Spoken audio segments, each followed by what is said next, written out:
Hi everybody, how are you? I hope that all of you will be quite well. And once again, all of you are most welcome to my YouTube channel, that is a Village Teacher.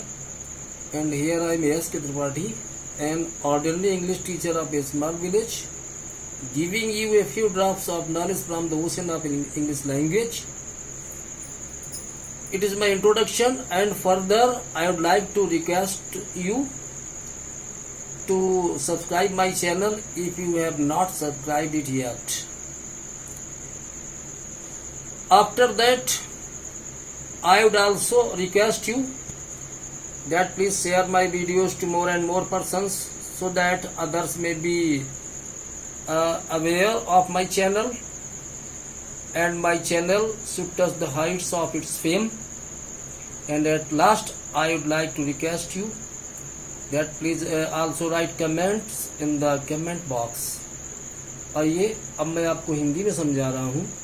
ये तो मैंने परिचय दिया हुआ था अपना, कुछ बात कही थी, तो मैं बताना चाहूँगा कि इन दिनों मैं नॉन फाइनाइट वर्ब्स के बारे में वीडियो बनाकर आपको अवेलेबल करवा रहा हूँ, और उसी क्रम में ये तीसरा वीडियो। इसके पहले मैं 2 वीडियो, उनमें से एक पार्टिसिपल पर बना चुका हूँ और दूसरा मैंने अपलोड किया हुआ है इन्फिनेटिव पर। अब ये तीसरा वीडियो जीरंड में मैंने आपके समक्ष प्रस्तुत किया है। इसका अवलोकन करें, मूल्यांकन करें। आइए समझते हैं। तो हमने हेडिंग डाली हुई है यूज ऑफ जीरंड, जीरंड का प्रयोग। तो जीरंड के बारे में समझना है तो मैं कहना चाहूंगा, लिखा हुआ है इनके हिंदी वाक्यों में नानी ने याद शब्द आते हैं। तो ये नानी ने शब्द तो इन्फिनेटिव में भी आते हैं, जो आप उस वीडियो में अगर आपने देखा है तो सुना होगा। अगर नहीं देखा है तो इन्फिनेटिव में वीडियो बना हुआ है, आप उसको देखिए, फायदे उठाइए। तो जीरंड के वाक्यों में भी हिंदी में नानी ने याद शब्द आते हैं, लेकिन यहाँ क्रिया का आईएनजी फॉर्म प्रयोग करते हैं। वर्ब के फर्स्ट फॉर्म में जो आईएनजी लगता है तो वर्ब का आईएनजी फॉर्म प्रयोग करते हैं। ये जीरंड की खासियत है। और जीरंड वगैरह कोई नाउन के रूप में प्रयोग किया जाता है। तो शुरू के 11 वाक्यों में मैंने जीरंड का इंट्रोडक्शन दिया है। उसमें कुछ वाक्य हमने लिखे हुए हैं आपको रिवीजन कराने के लिए, अगर कभी पढ़ा है और नहीं पढ़ा तो इनको देखिए। पहला वाक्य हमने लिखा है टहलना स्वास्थ्य के लिए एक अच्छा व्यायाम है। Walking is a good exercise for health. Walking या सब्जेक्ट के रूप में प्रयोग किया गया है, आईएनजी लगा हुआ है। हिंदी में टहलना नानी ने आया है, वॉकिंग आईएनजी लगा, ये जीरंड है। Walking is a good exercise for health, टहलना स्वास्थ्य के लिए अच्छा व्यायाम है। तो जैसे Ram is a good boy, तो राम वहाँ सब्जेक्ट है। ऐसे walking is a good exercise, तो वॉकिंग यहाँ पे सब्जेक्ट का काम कर रहा है, तो जीरंड। और ये भी कहना चाहूंगा कि इसको इन्फिनेटिव में भी बना सकते हैं, to walk is a good exercise for health. तो ये बात तो वही हो गई जो मैं यहाँ बताना चाहूंगा कि ये जीरंड को और इन्फिनेटिव को एक दूसरे में रिप्लेस भी कर सकते हैं। यानी बहुत सारे वाक्य वो दोनों का प्रयोग करके बनाए जा सकते हैं, जिनमें नानी ने हिंदी में आता है। जीरंड में भी और वो इन्फिनेटिव में भी दोनों सही होते हैं, दोनों का प्रयोग कर सकते हैं। लेकिन कुछ जगह ऐसी है जहाँ या तो केवल जीरंड चलेगा और या फिर वो इन्फिनेटिव ही चलेगा, और कुछ ऐसे जहाँ पे दोनों चलते हैं। इसके लिए तो अलग से कंपटीशन, हाई कंपटीशन लेवल का वीडियो आपको अवेलेबल करवाएंगे। वो पार्टिसिपल पर भी, इन्फिनेटिव पर भी और जीरंड पर भी। अभी तो हमने थोड़ा आपको रिविजन करा है, फिर भी यहाँ इतना कुछ है जो आपके मतलब का है, तो समझिए उसको। दूसरा वाक्य हमने लिखा हुआ धूम्रपान करना स्वास्थ्य के लिए हानिकारक है। तो smoking is injurious to health. Injurious का में से टू प्रीपोजिशन लगा हुआ है, लेकिन स्मोकिंग वहाँ जीरंड है। ये भी सब्जेक्ट का ही काम कर रहा है। जितने वाक्य बने हैं 11 शुरू में, उस सारे यहाँ सब्जेक्ट का काम कर रहे हैं। और लेकिन एक वाक्य में वो ऑब्जेक्ट के रूप में भी उसका हमने प्रयोग कर दिया। जीरंड का बीच मिलेगा तो मैं बताऊंगा। तीसरा वाक्य में लिखा हुआ है लिखना शिक्षा का आवश्यक अंग है। Writing is an essential part of education. तो यहाँ पे राइटिंग को सब्जेक्ट के रूप में प्रयोग किया गया है। और अगला वाक्य पढ़ना व्यक्ति को पूर्ण बनाता है, तो reading makes a man perfect. यहाँ पे रीडिंग है जीरंड। ये सारे सब्जेक्ट के रूप में, जैसे राम गोज टू स्कूल, ऐसे reading makes a man perfect. वहाँ राम करता है, यहाँ ये रीडिंग जो जीरंड है ये सब्जेक्ट का काम कर रहा है। देखना ही विश्वास करना है। Seeing is believing. सीइंग वहाँ सब्जेक्ट है, बिलीविंग वहाँ ऑब्जेक्ट है। इस Ram is a good boy, वैसे सीइंग इज बिलीविंग, दोनों वहाँ जीरंड है। इसके पहले भी, इसके बाद भी। रुपया बचाना बुढ़ापा बिताने के लिए आवश्यक है। Saving money is essential for passing the old age. Saving money पैसा बचाना, रुपया बचाना, धन बचाना इज एसेंशियल आवश्यक। एसेंशियल के साथ में टू भी आता है, एसेंशियल के साथ में फॉर भी आता है। ये प्रीपोजिशन की गहन जानकारी आपको प्रीपोजिशन के चैप्टर में हम देंगे। तो यहाँ तो हमने फॉर लगाया हुआ है, saving money is essential for passing the old age. रुपया बचाना बुढ़ापा बिताने के लिए आवश्यक है। कल हमारे स्कूल में तैरना सिखाया जाएगा। ये नेक्स्ट सेंटेंस है। Swimming will be taught in our school. Will be taught तो फ्यूचर इंडेफिनिट का पैसिव वॉइस है, लेकिन उसके पहले जो स्विमिंग लिखा हुआ है वो जीरंड है। Swimming will be taught in our school tomorrow. कल हमारे स्कूल में तैरना सिखाया जाएगा। दूसरों के दोष निकालना सरल है। Finding fault with others is easy. To find fault with, दूसरों की कमियां निकालना वो भी आता है। ये ट्रांसलेशन सीखिए, अच्छे हैं। Finding fault with others is easy, और दूसरों की कमियां निकालना सरल है, आसान है। क्या धार्मिक पुस्तकें पढ़ना अच्छी आदत नहीं? हमने इंट्रोगेटिव में सेंटेंस बना दिया है। Is reading religious books not a good habit. तो रीडिंग या जीरंड है। इज रीडिंग रिलीजियस बुक्स, क्या धार्मिक पुस्तकें पढ़ना नॉट नहीं है ए गुड हैबिट, एक अच्छी आदत। दूसरों को उपदेश देना स्वयं आचरण करने से ज्यादा आसान है। प्रीचिंग अदर्स, दूसरों को उपदेश देना इज इजियर, ज्यादा आसान है। देन फॉलोइंग हिमसेल्फ, खुद अनुसरण करने से, खुद आचरण करने से। तो वहाँ पे ये देन लगा हुआ है। उसके बाद में ये दोनों ही है। शुरू में प्रीचिंग जीरंड है और यहाँ पे फॉलोइंग बाद में जीरंड है। अंग्रेजी व्याकरण पढ़ाना बच्चों का खेल नहीं है।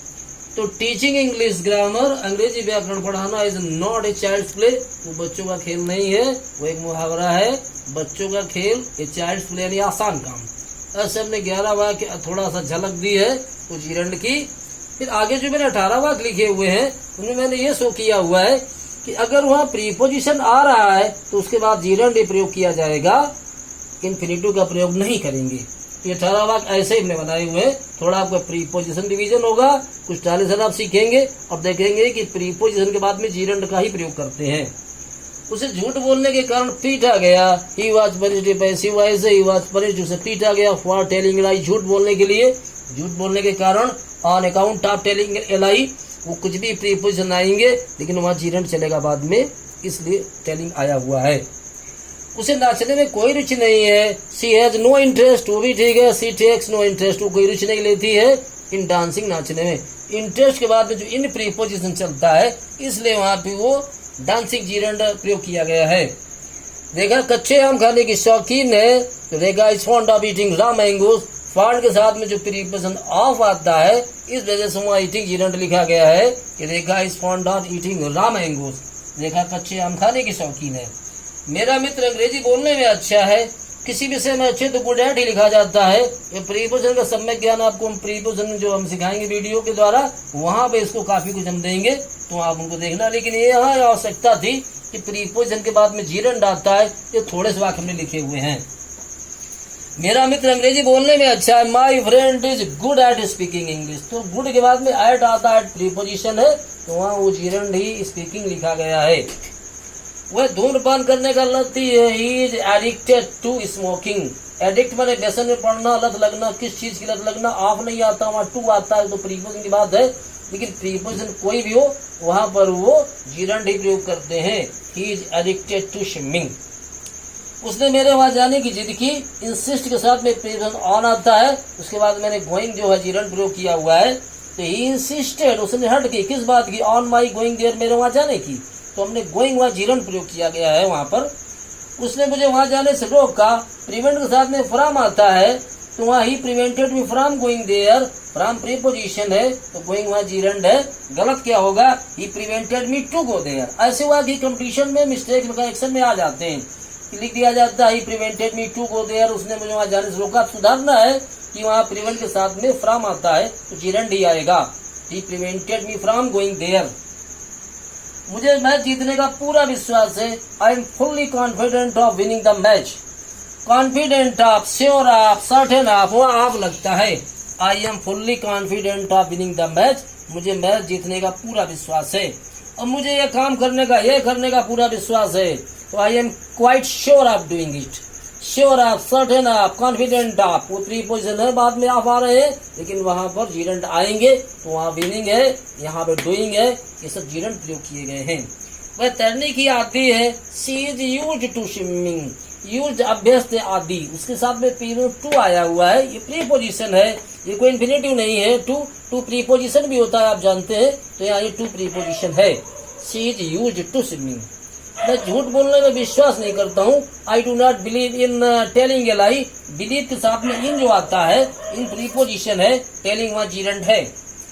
मैं काम करने से अत्यधिक थक गया हूँ, आई एम एक्सट्रीमली टायर्ड, मैं बहुत ज्यादा थक गया हूँ, ऑफ वर्किंग, काम करने से, टायर्ड ऑफ, फॉन्ड ऑफ, जहाँ ऑफ आता है सारे प्रीपोजिशन है, लेकिन प्रीपोजिशन के बाद में जीरंड आएगा। तो आया हुआ है, वह एक नई कार खरीदने का इच्छुक है, he is desirous of buying a new car, desirous of आता है, लेकिन डिजायर के साथ में फॉर चलता है, और डिजायरस के बाद में ऑफ आता है, जैसे एम्बिशन के साथ में फॉर चलता है, लेकिन एम्बिशस के साथ में ऑफ आता है।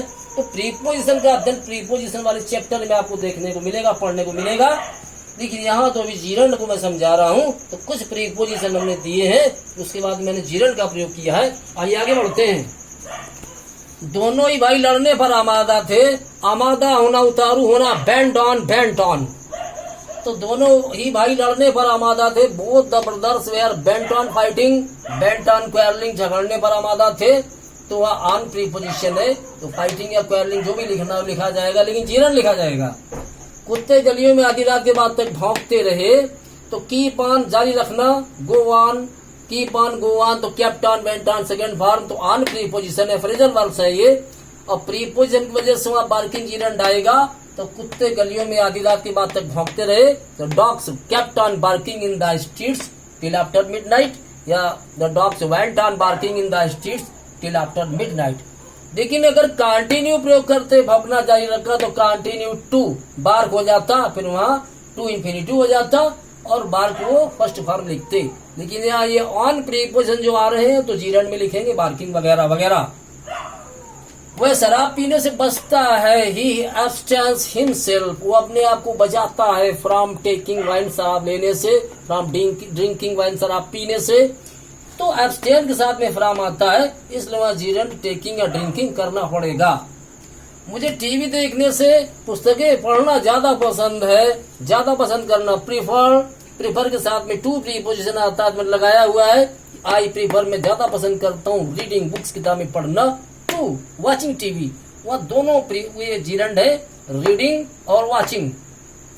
बीच में टू प्रीपोजिशन है, ये कोई इन्फिनेटिव नहीं है, वो प्रीफर, जूनियर, सीनियर, वहाँ टू लगता है, तो यहाँ भी मैंने लगाया है, उसके बाद में मैंने ये जीरंड प्रयोग किया है, और उसके पहले भी जीरंड है, आई प्रीफर रीडिंग बुक्स, मैं किताबें पढ़ने ज्यादा पसंद करता हूँ, मुझे ज्यादा पढ़ना पसंद है किताबें, किससे, टू वॉचिंग टीवी, टीवी देखने की तुलना में, टीवी देखने से मुझे किताबें पढ़ना ज्यादा पसंद है। स्कूल को परीक्षाएं आयोजित कराने से रोक दिया गया था, स्कूल वॉज डिबार्ड, स्कूल को रोक दिया गया था, फ्रॉम ऑर्गेनाइजिंग एग्जामिनेशंस, परीक्षाएं आयोजित कराने से।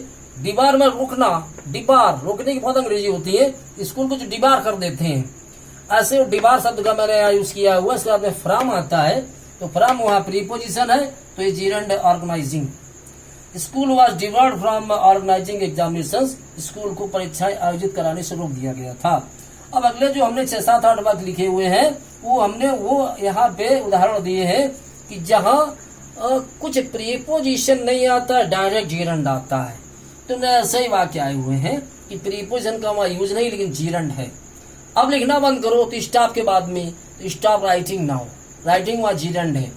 जैसे मुझे झूठ बोलने से नफरत है, तो I hate telling lies, hate है, लव है, हेल्प है, और एक्सक्यूज है, वहां पर कोई प्रीपोजिशन नहीं आता है, डायरेक्ट जीरंड यूज करते हैं। यहाँ मैंने समझाने की कोशिश की है।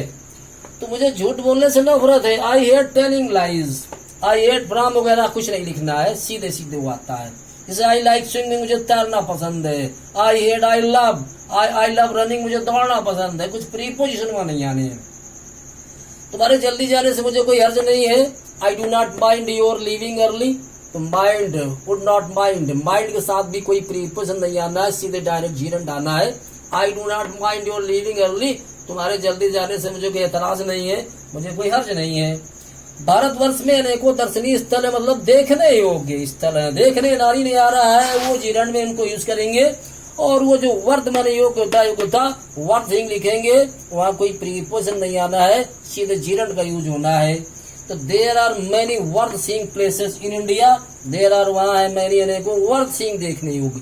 तो वर्ड के बाद में कुछ वर्ड फॉर सीइंग ऐसा कुछ नहीं किया गया है, वर्ड के साथ कुछ प्रीपोजिशन नहीं आता है, डायरेक्ट जीरण का यूज होता है। तो मैंने किया हुआ है कि there are many worth seeing places in India. कृपया क्या मेरा आप जल्दी जाना माफ कर देंगे? तो would you please excuse my leaving early, excuse माफ करना। तो वहां पर ये कोई प्रीपोजिशन नहीं आया हुआ है, डायरेक्ट जीरण या लिविंग आया हुआ है। Would you please excuse my leaving early, कृपया क्या मेरा जल्दी जाना आप माफ कर देंगे? तो एक्सक्यूज वगैरह है, लव है, लाइक है, हेट है, स्टॉप है, हेल्प भी है और अवॉइड है, उनके साथ में कुछ प्रीपोजिशन नहीं आता है और वहाँ डायरेक्ट जीरण का प्रयोग करते हैं। अवॉइड का यूज मेरे दिमाग में आ गया है, तो मैं इसको आपको ऐसे ओरल बता दे रहा हूँ। जैसे ज्यादा खाने से बचो वरना बीमार पड़ जाओगे, तो खाने से बचो से आ रहा है, लेकिन फिर फ्रॉम वगैरह कुछ नहीं आएगा कि अवॉइड फ्रॉम ईटिंग लिखे, गलत हो जाएगा, डायरेक्ट वहाँ जीरण चलेगा। अवॉइड ईटिंग टू मच, ज्यादा खाने से बचो, otherwise you will fall ill, वरना तुम बीमार पड़ जाओगे। दूसरा वाक्य, जैसे गिरने से बचने के लिए संभल कर चलो, तो वॉक केयरफुली, संभल कर चलिए, टू अवॉइड फॉलिंग, गिरने से बचने के लिए। अवॉइड फ्रॉम फॉलिंग नहीं लिखना है, डायरेक्ट जीरण वहां, अवॉइड फॉलिंग। तो अवॉइड भी ऐसा शब्द है जहाँ कुछ प्रीपोजिशन नहीं आता है, डायरेक्ट जीरण आता है। और आखिरी में मैंने एक बात लिख दिया है आपको याद दिलाने के लिए, अगर आप इंटर वगैरह पढ़ चुके हैं तो कभी लेसन पढ़ने को मिला था, आंट एंड द ग्रासहॉपर का, चींटी और टिड्डा की कहानी का, उससे मैंने पुटअप कर दिया है। अगर पढ़ रहे हैं तो आप अभी भी देख सकते हैं, और नहीं तो आपको याद आएगा ऐसा कुछ पढ़ा हुआ है। तो मैंने यूज किया है कि हेल्प के साथ भी कुछ प्रीपोजिशन नहीं आता, डायरेक्ट जीरण आता है। तो मैंने कहानी से क्या लिखा, अगले दिन जब मैंने जॉर्ज रामजे को रेस्तरां में अकेले जलपान करते देखा तो मैं इस कहानी के बारे में बिना सोचे नहीं रह सका। कौन सी कहानी? जो लेखक विलियम सोमरसेट मॉम ने अपने बचपन में चींटी और टिड्डे की कहानी पढ़ी थी। वो कहानी इसको तब याद आ गई जब एक दिन रेस्टोरेंट में गया, वहाँ टॉम का बड़ा भाई जॉर्ज रामजे अकेले जलपान कर रहा था, बहुत उदास बैठा हुआ था।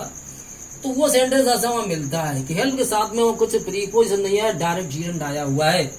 तो I could not help thinking of this fable, I could not help thinking of this fable, मैं इस कहानी के बारे में बिना सोचे नहीं रह सका। तो हेल्प अबाउट थिंकिंग नहीं आया, हेल्प सीधे डायरेक्ट थिंकिंग जीरण आया है, क्योंकि हेल्प आ रहा, ऐसा ही होता है। ग्रामर आपको पढ़नी पड़ेगी शुद्ध अंग्रेजी सीखने के लिए। ये लास्ट सेंटेंस है, समझिए, I could not help thinking of this fable, मैं इस कहानी के बारे में बिना सोचे नहीं रह सका। When the other day, जब दूसरे दिन, आई सा जॉर्ज रामजे, मैंने जॉर्ज रामजे को देखा, लंचिंग बाय हिमसेल्फ, अकेले जलपान करते हुए।